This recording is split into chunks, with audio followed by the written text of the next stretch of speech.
camera. Oh, was I supposed to make a video? Fuck! Yeah. Okay. That was video. Let's see here. Let's see here.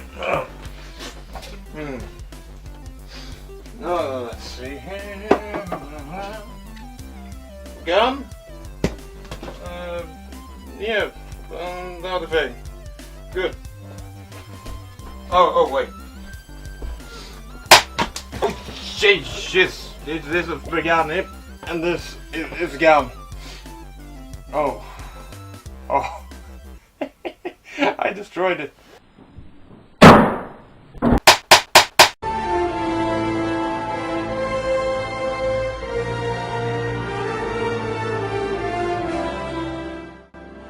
So we start off here on the plains of what's going to be the United States of all the way back in 1542. Back when the graphics were kinda alright compared to the rest of the game, because cutscenes. Conquistadores still roamed the earth, and they protected this monk who's carrying this cross for some reason. But the big bad Native Americans don't like either of those, so they brutally murder them. So fucking metal. Europeans with armor and advanced weaponry ain't got shit against half-naked men with axes. Don't blame them. Axes or ouchie. Fast forward 338 years! Wait. Oh, no batteries. Montana, 1880. My name is Colton White. My father and I hunt game for the steamboats traveling the Missouri. Here we get introduced to the main character, Colton White, and his father, Ned White. And now we can finally get all Wild West up in this bitch.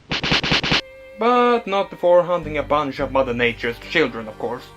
So you see, Colton doesn't start off as a cowboy, but as a hunter, who spends his life by the Missouri River blasting animals left and right with his trusty revolver.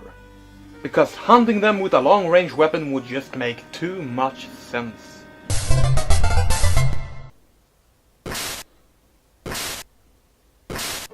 Oh good, more four-legged mongrels I get to cap with my... Oh...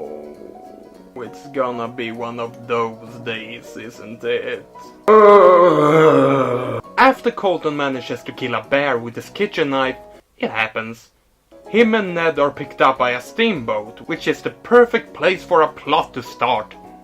For whatever reason, Ned gets all mysterious and check on something with his chick, while Colton gets to meet someone who might as well put a "Hey, I'm evil" name tag on himself. Good day to you, sirs.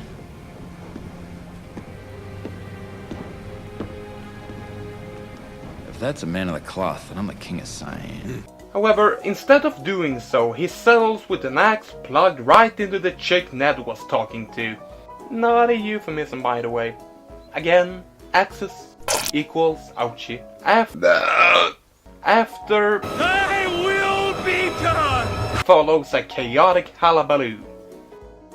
And I think this is a good time as any to point out that Colton replenishes health by drinking whiskey.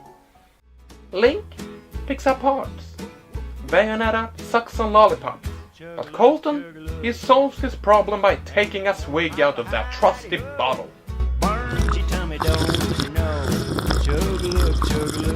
Fall from a big ledge. Whiskey! Stand too close to detonating explosives. Whiskey! Got shot? Whiskey! You name it, and this wonderful nectar of the gods will cure you from it. Whiskey!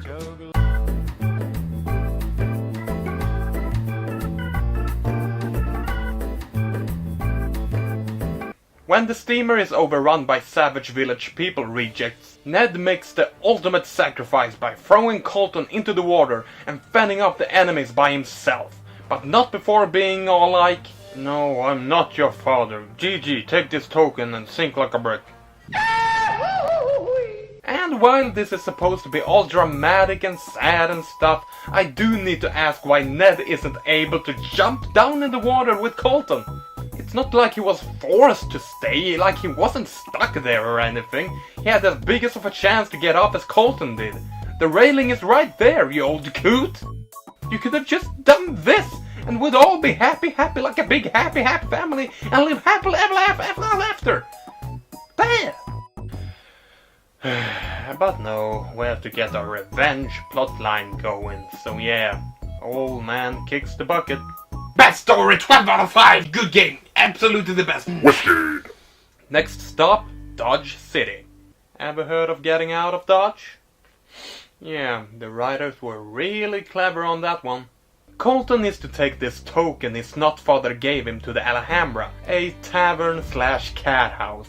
Time to meet up with this girl Ned was talking about that I didn't show. But not before getting a horse in, because there's no way Colton will put his feet on the floors of this shithole.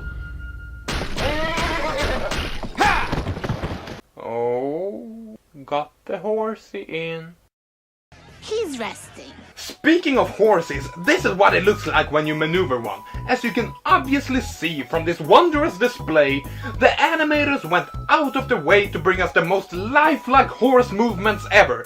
Just look at how it manages to jump so far without a running start. Look at how gracefully it runs around in a circle. Horse lovers, if you're looking for the game for you, well, search no further, since you found your salvation. Sometimes the movements is so dang sublime that the game can't even comprehend the horse. Look at this marvel of game design. Oh, whoosh. After having found out that the evil preacher from the steamboat came from a town called Empire, Colton and the girl, Jenny, sets out towards it. On their way there, we get to see that the Apaches aren't that fond of either bridges or white men, so this means more killing to do. That's how you solve most your problems when you're Colton fucking White. Why try to enter negotiations when you can just make heads go splat? I guess talking is pretty hard when you don't know the language, right? Right, later in the game we find out that Colton does not only understand their language, but when he's confronted about the fact that he's killed a whole bunch of them, he replies with this gem. Now I've set many free. Oh really, Colton? Because to me it seems like you just want to justify your alcoholic rampage. I've set many free. Yeah, I bet guys like Adolf and Joseph here would like to agree with you, but most others would probably tilt their heads at your moral codes. So remember kids, you can get away with everything as long as you're drunk and you make it sound deep. Things only get worse for Colton the murderer when he finds out that the mayor of Empire, Hoodoo Brown, voiced by none other than Ron Perlman. Come on in, kid. We were just about to hold our usual confabulation before the night shift begins. Turns out to be working for the big bad guy, who's not the preacher, but this guy. He's got one eye, so that makes him evil. If it sounds like I'm moving quickly through the plot, it's only because the game does. It literally takes one mission before we find out that the mayor is stacking poo in his closet. Of course, if you just blow through the main story, this game won't take long to beat, and that's why there are all these side missions. Throughout the game you can do optional missions, such as wanted posters, during which you can either kill or apprehend a wanted criminal. John H. Greed, age 32, is wanted for the armed robbery of the Empire Bank. The Pony Express, where you just have to go from point A to point B with a horse. And then we have deputy work. You're my favorite deputy. So without further ado, here's Berghani's Guide on how to be a good deputy. How to stop a poke brawl. Step 1, grab a horse. Step 2, ram troublemakers with horse. Step 3, shoot everyone. Step 4, everyone's dead. How to put a stop to a drug pusher. Step 1, grab a horse. Step 2, ram troublemakers with horse. Step 3, shoot everyone. Step 4. Everyone's dead. I wish solving all my problems was that easy. To put a twist on things in this oh-so-original revenge story, let's throw in a hidden city of gold, because why the heck not? It has technically been relevant this whole time, but killing bad people kinda overshadows all that. At least until the end. See, as we've already established, Colton kills a lot of people on his quest. I mean a lot, super duper lot of people. Maybe even more than the head honcho of the dead people has. I've set many free. I've set many free. I've set many free.